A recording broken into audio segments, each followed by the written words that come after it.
าทุกคนเลาะชมตัวเมืองเสียบังไฟก็เป็นตัวเมืองที่บ่หนาแน่นเนาะบ้านขวดเซเมืองเซบังไฟ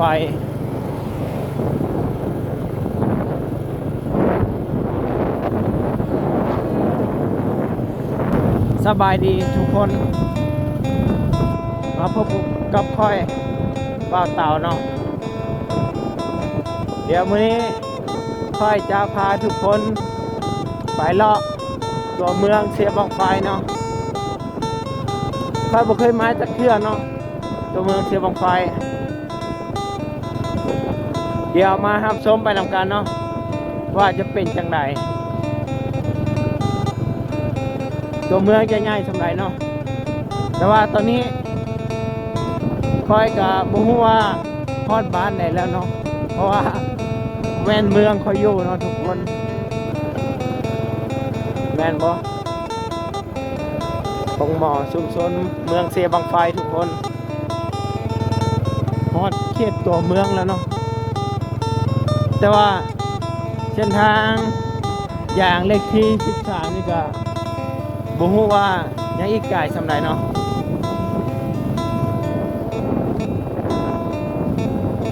ไปฮอดเส้นทางอย่างพุ่นเนาะทุกคนเนาะพอดีบ่เคยมาเส้นทางเมืองเชบังไฟจักเทื่อเนาะนี่ทุกคนน่าจะฮอดเลยเนาะ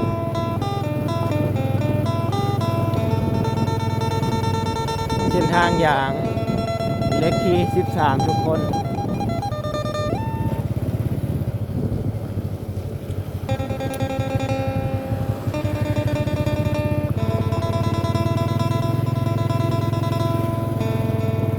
เดี๋ยวมาเลาะชมตัวเมืองเชียงบังไฟเนาะ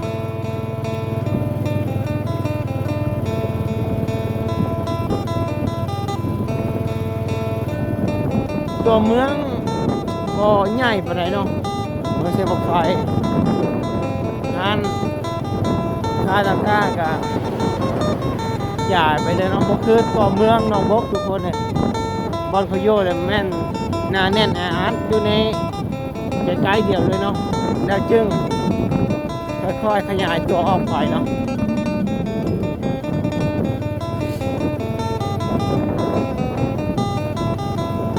เป็นทางอย่างเลขที่13เดี๋ยวจะลอกไปทางซ้ายจังหน่อยเนาะแล้วจึงลอกขึ้นไปทางเหนือทุกคน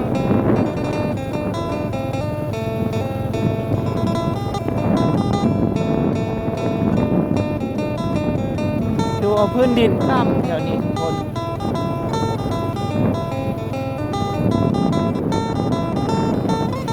ทางอย่างก็ถือสร้างไว้สูง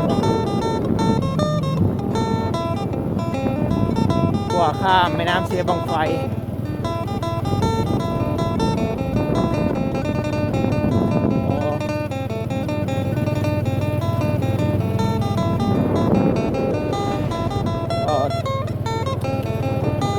เคยมาเห็น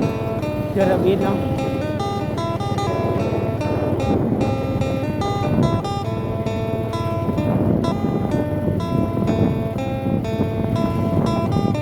เมืองเสียบังไฟ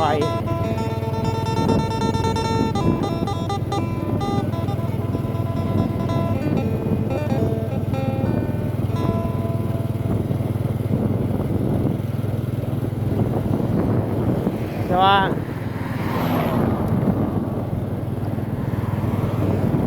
ทางพี่แม่นแข่งสวรรค์แล้วทุกคนเลยประกาศมาแล้วเนาะเดี๋ยวจะกลับไปเลาะตัวเมืองเซบังไฟทางเหนือเนาะ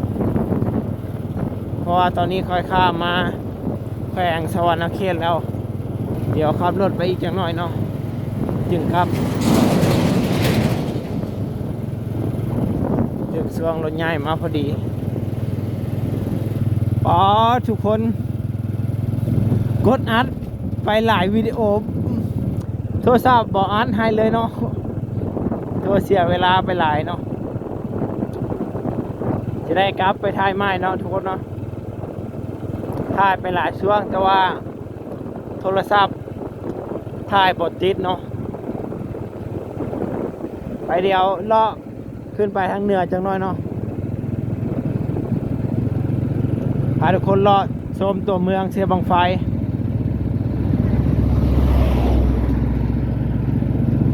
ยอดกะที่ว่าซิงขนาดทุกคน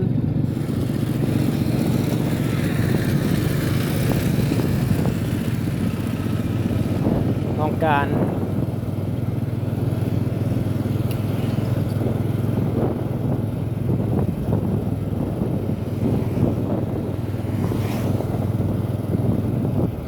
ก็ไปก็คือสิ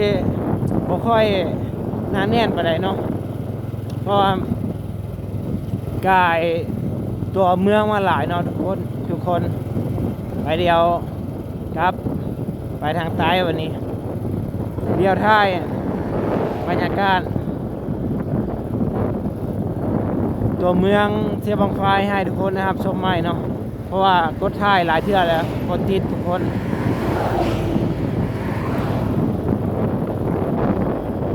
รถตู้ก็มักแซงกันแล้วเนาะ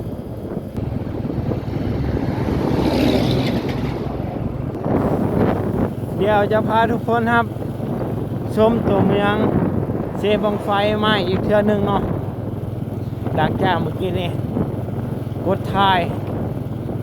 แต่โทรศัพท์บ่ได้บันทึกให้เนาะเสียงลมอาจจะแห้งแน่เนาะทุกคนเนาะเพราะว่าคอยใช้โทรศัพท์ถ่ายบ่ได้ใช้ GoPro เนาะหรือว่า Osmo Action เนาะก็เลยลมจะตีแห้งแน่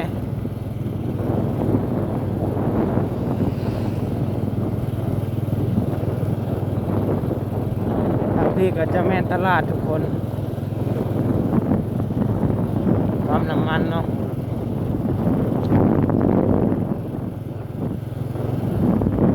ก็เป็นตัวเมืองที่บ่หนาแน่นเนาะบ่คือตัวเมืองหนองบกทุกคน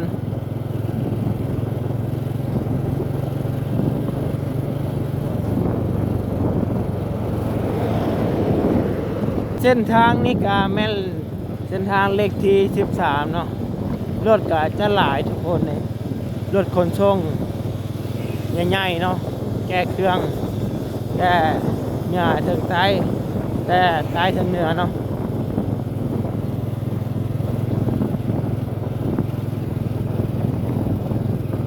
มีบ่อนขายรถอีกทุกคนเลย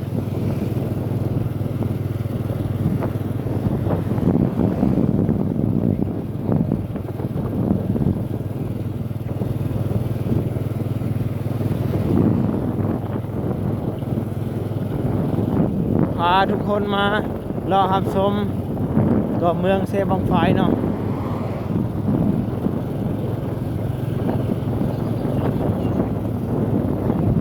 ค่อยกดท้ายไปหลายเทื่อแล้วทุกคนเลยแต่ว่าบ่ได้เนาะค่อยกลายไปฟังสวรรณเขตกับรอบนึงเนาะ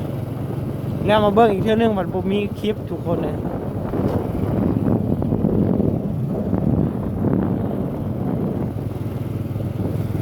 เอาบ่เป็นหยังเนาะบ่ได้ก็ถ่ายไม้ทุกคนมาทุกคนมารอไม้เนาะ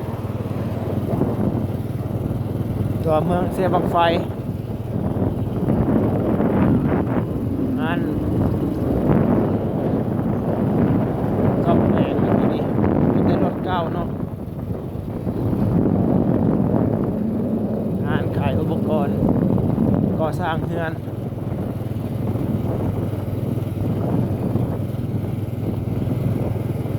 เดี๋ยวจะรอไปทางใต้อีกเทื่อนึงเนาะให้ทุกคนนะครับชมบรรยากาศตัวเมืองเสียบังไฟคอยรอมาหอบนึงแล้วแต่ว่าถ่ายคลิปบทติดเนาะ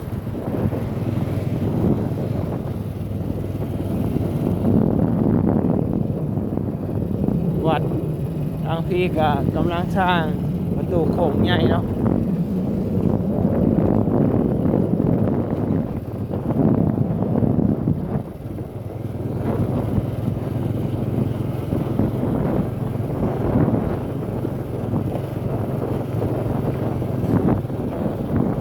ตัวเมือง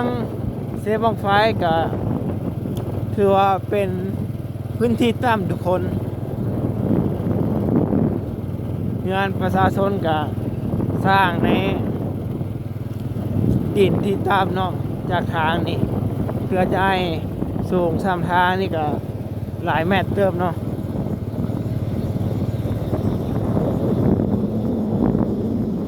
ทางพี่ก็ขวาข้ามแม่น้ำเซบังไฟเนาะ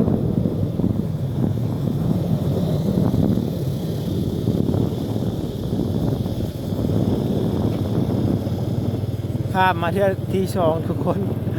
แต่ว่าเมื่อนี้ถ่ายเที่ยวหนึงเนาะแต่ว่ามันบติดเนาะก็เลยมาถ่ายไม่ให้ทุกคนได้รับชมเนาะว่าข้ามแม่น้ำเซบังไฟทุกคน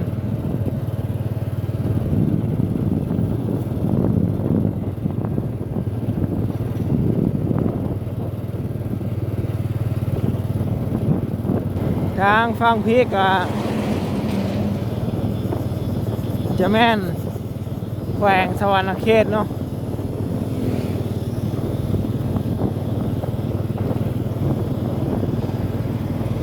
บ้านมณีราช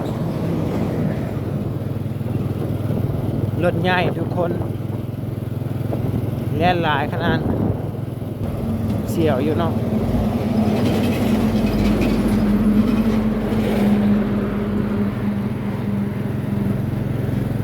รถใหญ่เที่ยวหลายทุกคนเส้นทางเลขที่13นี่บ้านมณีราชเนาะเมืองไซบุรีแขวงสวรรณเขตเนาะทางนี้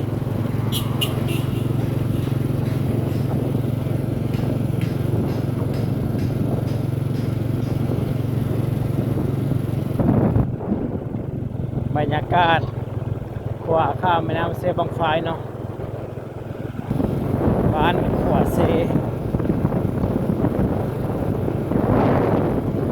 เมืองเซบังไฟ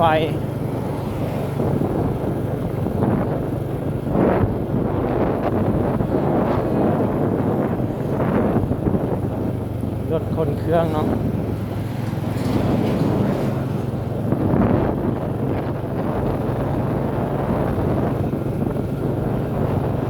ดินบ้านแถวนี้เป็นพื้นดินต่ำเนาะ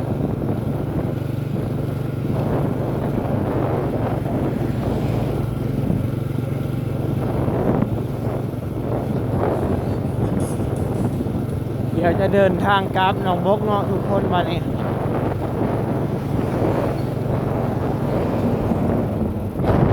ฝากติดตามกดไลค์กดแชร์เพื่อเป็นกำลังใจเนาะแล้วก็เพื่อบ่พลาดคลิปใหม่ๆทุกคนขอบใจที่รับชมเนาะบ้านหนองบอน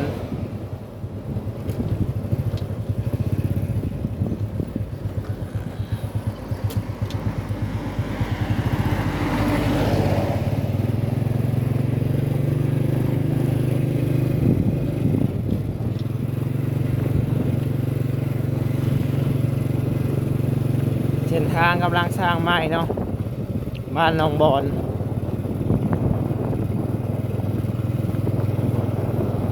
ขอบใจที่รับชมคลิปนี้เนาะทุกคนบริการมาเห็นอันนี้เนาะยกน้ำบาดาลเนาะบริเห็นดนทุกคนเด็กน้อยลิ่นน้ำโอ้โดนน้ำแล้วทางนี้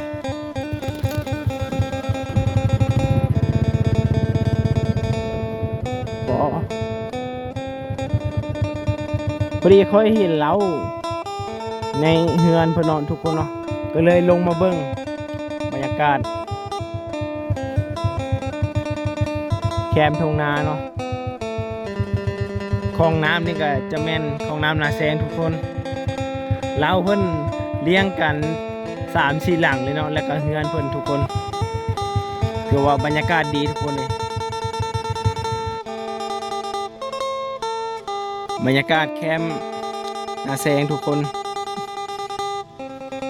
คอยมาอยู่ในครัวเนาะมีเด็กน้อยมาลินน้ำเนาะอาบน้ำคลองนาแซงทุกคน บ่ยานอีกเนาะ